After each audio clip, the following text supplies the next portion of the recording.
अब बात टॉप 5 एजेंडे की और पहला एजेंडा है पीएम मोदी आज गुजरात के चुनावी दौरे पर रहेंगे। इससे जुड़ा हुआ हिम्मतनगर, सुरेंद्रनगर और आणंद में रैली को संबोधित करेंगे प्रधानमंत्री नरेंद्र मोदी। और दूसरा एजेंडा, बीजेपी ने रफाल डील पर गलत बयानी को लेकर कांग्रेस अध्यक्ष राहुल गांधी के चुनाव प्रचार पर रोक की मांग चुनाव आयोग से की है। बीजेपी का एक डेलीगेशन ये मांग लेकर कल चुनाव आयोग से मिला था। तीसरी खबर, तीसरा एजेंडा ये कि कांग्रेस 370 को किसी भी कीमत पर हटने नहीं देगी, चाहे बीजेपी 200 साल तक ही शासन क्यों ना करे। 370 पर यह प्रेम दरअसल कांग्रेस के वरिष्ठ नेता यानी कि गुलाम नबी आजाद ने दिखाया है। चौथा एजेंडा, चुनाव आयोग ने यूपी के सीएम योगी आदित्यनाथ पर प्रतिबंध क्या लगाया, योगी ने एक नया रास्ता तलाश लिया है। अब योगी दर्शन के जरिए जनता को संदेश दे रहे हैं। पांचवा एजेंडा, धर्म के नाम पर वोट मांगने पर कांग्रेस नेता नवजोत सिंह सिद्धू के खिलाफ भी एक बड़ी कार्रवाई हो सकती है। सिद्धू ने कल बिहार के कटिहार में मुस्लिमों से कांग्रेस के लिए वोट की अपील की थी। चुनाव आयोग अब इस पर आज फैसला ले सकता है। तो ये तमाम बड़ी खबरें हैं, 5 एजेंडे हमने आपको बताया, एक एक करके आपको तफसील से आगे बताएंगे। लेकिन प्रधानमंत्री नरेंद्र मोदी की बात सबसे पहले कर लेते हैं, चूंकि गुजरात का तूफानी दौरा आज करने वाले हैं। लोकसभा चुनाव के लिए पीएम मोदी गुजरात में एक के बाद एक 3 शहरों में रैली करेंगे। इनमें हिम्मतनगर, सुरेंद्रनगर और आणंद शामिल हैं। गुजरात की सभी 26 लोकसभा सीटों पर एक साथ 23 अप्रैल को वोटिंग है। बीजेपी का दावा है कि इस बार भी वो गुजरात की सभी सीटों पर अपनी जीत हासिल करेगी। 2014 में गुजरात की सभी सीटों पर बीजेपी को जीत मिली थी, यानी कि चुनौती जीत को बरकरार रखने की है। और कांग्रेस के नेता नवजोत सिंह सिद्धू पर चुनाव आयोग बड़ी कार्रवाई कर सकता है। सिद्धू पर धर्म के नाम पर वोट मांगने का आरोप लगा है। बिहार के कटिहार में मुस्लिमों से कांग्रेस के लिए वोट की अपील की थी। बीजेपी ने इसकी चुनाव आयोग में शिकायत भी की थी, जिस पर आयोग ने सिद्धू के भाषण की एक सीडी मंगवाई थी। और माना यह जा रहा है कि मायावती और योगी आदित्यनाथ की तरह चुनाव आयोग सिद्धू के भी चुनाव प्रचार करने पर रोक का फैसला आज दे सकता है। आप लोगों की वोटें बांट के ये जीतना चाहते हैं। धर्म के नाम पर वोट मांगने पर मायावती पर एक्शन, तो सिद्धू पर क्यों नहीं। मेरे मुसलमान भाई जितने भी हैं, वो ये मेरी पगड़ी है। योगी और मेनका गांधी पर रोक, तो सिद्धू के प्रचार करने पर बैन क्यों नहीं। बीजेपी ने कल बिहार के कटिहार में दिए सिद्धू के भाषण पर चुनाव आयोग को क्या शिकायत की है, उससे पहले सुने सिद्धू ने कटिहार में कैसे मुस्लिम कार्ड खेला, कैसे मुसलमानों को मोदी से डराकर वोट मांगे। ये बांट रहे हैं आपको। 64% आपकी आबादी है, माइनॉरिटी मेजॉरिटी में है यहाँ पे। यदि तुम इकट्ठे हुए और इकट्ठे होके एकजुट होके वोट डाला तो सब उलट जाएंगे, मोदी सुलट जाएगा। सिद्धू के इस भाषण की बीजेपी ने सीधे चुनाव आयोग पहुंचकर शिकायत की और सिद्धू पर चुनाव आचार संहिता के उल्लंघन में कार्रवाई करने और उनके चुनाव प्रचार पर रोक लगाने की मांग की। माइनॉरिटिज्म को मेजॉरिटी के रूप में इलेक्शन वोट बैंक की दृष्टि से देख करके जो उसने पैशन को जगाने की कोशिश की है, वह भी हम इलेक्शन कमीशन के सामने लेके आए। सिद्धू के भाषण की सीडी देखकर चुनाव आयोग आज फैसला ले सकता है। सिद्धू के भड़काऊ भाषण पर कटिहार में केस भी दर्ज हो गया है। इसके बाद सिद्धू ने गोलमोल ढंग से सफाई देने की भी कोशिश की। ये जो राजनीति है बांटने की, ये मुस्लिम वोट को बांट के फिर इलेक्शन जीतने की जो ये राजनीति है, इसका खंडन किया था मैंने उनको कहा था इकट्ठे रहना और एक तरफ हिंदुस्तान को वोट डालना। बिहार के मुस्लिम बहुल कटिहार सीट पर 18 अप्रैल को मतदान है। कांग्रेस ने यहां पार्टी में लौटे तारिक अनवर को उम्मीदवार बनाया है। और यूपी के सीएम योगी आदित्यनाथ आज अयोध्या जाएंगे और अयोध्या में रामलला और हनुमानगढ़ी के दर्शन करने का कार्यक्रम है। सरयू घाट पर पूजा अर्चना भी करेंगे और करीब 11 बजे का कार्यक्रम है जब वो अयोध्या पहुंच जाएंगे। सबसे पहले महंत नृत्य गोपाल दास से मुलाकात करेंगे योगी। और चुनाव आयोग ने आपको ये भी जानकारी दे दें कि योगी आदित्यनाथ के चुनाव प्रचार पर 72 घंटे की रोक लगाई है। बजरंगबली के नाम को लेकर योगी आदित्यनाथ विवाद में आए। शिकायत मिलने पर चुनाव आयोग ने सख्ती दिखाई तो योगी साक्षात बजरंगबली की शरण में पहुंच गए।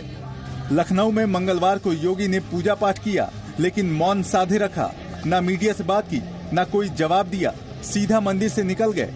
संदेश साफ है, रोक भाषण देने पर है, मंदिर जाने या आस्था रखने पर नहीं। योगी को लगा कि प्लान राम दरबार हिट है, इसलिए फौरन अयोध्या जाने का प्लान बना डाला। आज योगी आदित्यनाथ अयोध्या जाएंगे, हनुमानगढ़ी में दर्शन करेंगे, यही नहीं, राम जन्मभूमि जाकर रामलला के दर्शन भी करेंगे। खबरों के मुताबिक आज योगी संतों से मुलाकात और पार्टी के लोगों से बात भी करेंगे। दरअसल योगी आदित्यनाथ पर 72 घंटों के लिए चुनाव प्रचार और रोड शो पर रोक है, यानी लोकसभा चुनाव के दूसरे चरण की वोटिंग तक योगी लोगों से किसी भी तरह से वोट नहीं मांग पाएंगे। पिछले दिनों योगी आदित्यनाथ ने मेरठ की चुनावी रैली में कहा था, अगर कांग्रेस, समाजवादी पार्टी और बीएसपी को अली में विश्वास है तो हमें भी बजरंग बली में विश्वास है। इस बात पर चुनाव आयोग ने उन्हें 72 घंटों के लिए प्रतिबंधित कर दिया, लेकिन अब योगी ने बजरंग बली को ही अपने संवाद का शस्त्र बना लिया है। बीजेपी ने रफाल डील पर गलत बयानी को लेकर कांग्रेस अध्यक्ष राहुल गांधी के चुनाव प्रचार पर रोक की मांग चुनाव आयोग से की है। बीजेपी का एक डेलीगेशन ये मांग लेकर कल चुनाव आयोग से मिला था। सुप्रीम कोर्ट ने इसी मामले में राहुल गांधी को अवमानना का नोटिस दिया हुआ है, जिस पर राहुल को 22 अप्रैल तक जवाब देना है। वहीं बिहार के डिप्टी सीएम ने राहुल गांधी के बयान पर मानहानि का केस दर्ज कराने की बात कही है।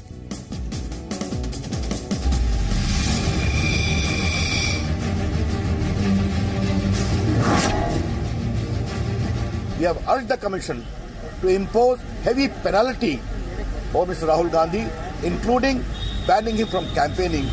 सुप्रीम कोर्ट का नाम लेकर गलत बयानी करना और चौकीदार ही चोर है कहना, क्या कांग्रेस अध्यक्ष राहुल गांधी को भारी पड़ने वाला है? सोमवार को चुनाव आयोग से मुलाकात करके बीजेपी ने यही मांग की कि क्यों न राहुल गांधी के भी चुनाव प्रचार पर पाबंदी लगाई जाए। हमने ये आग्रह किया है कि राहुल गांधी का आचरण मॉडल कोड ऑफ कंडक्ट का सीधा उल्लंघन है और राहुल गांधी झूठ पर झूठ बोले जा रहे हैं, तो इनके खिलाफ जबरदस्त कार्रवाई होनी चाहिए, including banning him from campaigning. Supreme court ने 2 दिन पहले ही कहा था कि राहुल गांधी ने रफाल पर कोर्ट की टिप्पणी को गलत ढंग से पेश किया था। राहुल ने वो कहा जो टिप्पणी सुप्रीम कोर्ट ने कही ही नहीं थी। सुप्रीम कोर्ट के अवमानना नोटिस पर राहुल गांधी को 22 अप्रैल तक अपनी सफाई पेश करनी है। वहीं सभी मोदी को चोर कहना भी राहुल गांधी को भारी पड़ सकता है। सुप्रीम कोर्ट ने क्लियर कर दिया है कि चौकीदार जी ने चोरी करवाई है। सुप्रीम कोर्ट ने एक्सेप्ट किया है कि राफेल मामले में कोई ना कोई करप्शन, कोई ना कोई भ्रष्टाचार हुआ है। बिहार के डिप्टी सीएम सुशील मोदी इस बयान पर राहुल गांधी के खिलाफ मानहानि का मुकदमा दर्ज करा सकते हैं। राहुल गांधी जिस भाषा का प्रयोग कर रहे हैं, तो उन्होंने केवल देश के चौकीदारों को चोर नहीं कहा, बल्कि मोदी टाइटल रखने वाले इस देश के अंदर करोड़ों लोग जो हैं उनको भी उन्होंने चोर कहा है। तो क्या मोदी टाइटल रखना गुनाह है क्या? राहुल गांधी ने पिछले दिनों चुनावी रैली में नीरव मोदी और ललित मोदी का नाम लेकर कहा था कि सभी चोरों के नाम मोदी ही क्यों होते हैं।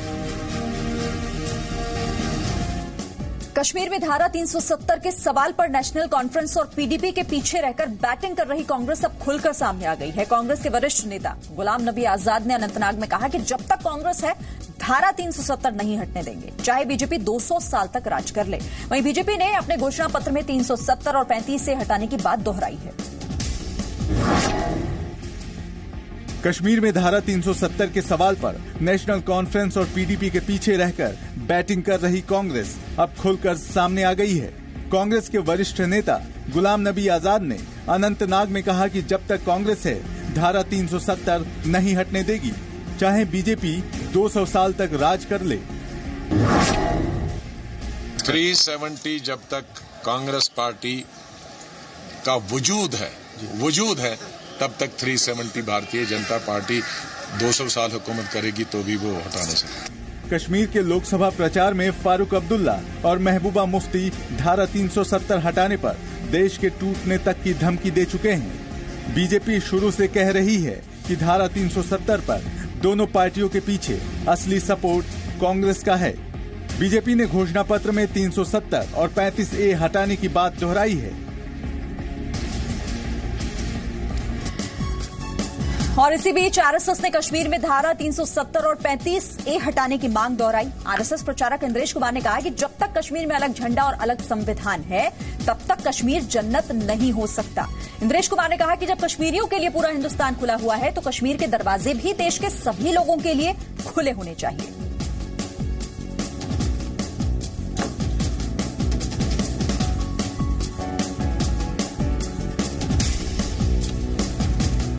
चलिए अब आपको बताते हैं आज का चुनावी मेन्यू क्या है, कौन कौन सी चुनाव से जुड़ी हुई अहम खबरें हैं जिन्हें जानना आपके लिए जरूरी है। तो सबसे पहले प्रधानमंत्री नरेंद्र मोदी का कार्यक्रम क्या है। कई रैलियां हैं आज। सुबह 10:30 बजे वो महाराष्ट्र के मड़ा में होंगे। उसके बाद 2:35 पर गुजरात के हिम्मतनगर में रैली करेंगे। 4:30 बजे गुजरात के ही सुरेंद्र नगर में और आणंद में 6:20 पर रैली का कार्यक्रम है प्रधानमंत्री का। और अब अमित शाह की बात। सुबह 10:30 बजे पहली रैली महाराष्ट्र के सांगली में है, फिर ओडिशा का रुख करेंगे जहां ढेंकनाल में 3:15 बजे और नरसिंहपुर में 4:35 पर रैली करेंगे और फिर शाम 6:05 पर कटक में एक रोड शो का आयोजन है। राहुल गांधी आज केरल के दौरे पर रहेंगे। कई रैलियां हैं और मंदिर दर्शन का भी कार्यक्रम है। राहुल आज कन्नूर और वायनाड में रहेंगे। इसके अलावा कुछ और खबरें ये कि आज का नामांकन कौन कौन सा महत्वपूर्ण है। तो बीजेपी के उम्मीदवार राधा मोहन सिंह मोतिहारी में नामांकन दाखिल करेंगे। इस दौरान रामविलास पासवान और सुशील मोदी उनके साथ मौजूद रहेंगे। दूसरा नामांकन बीजेपी उम्मीदवार रमा देवी का है। शिवहर से चुनाव लड़ रही हैं और नामांकन आज दाखिल करेंगी अपना। जबकि बीजेपी के एक और उम्मीदवार संजय जायसवाल पश्चिमी चंपारण में अपना नामांकन दाखिल करेंगे। जेडीयू के बैद्यनाथ प्रसाद भी आज वाल्मीकि नगर लोकसभा सीट से चुनाव लड़ रहे हैं, नामांकन दाखिल करने पहुंचेंगे। इसके अलावा आरएलएसपी के आकाश सिंह मोतिहारी सीट से अपना नामांकन दाखिल करेंगे।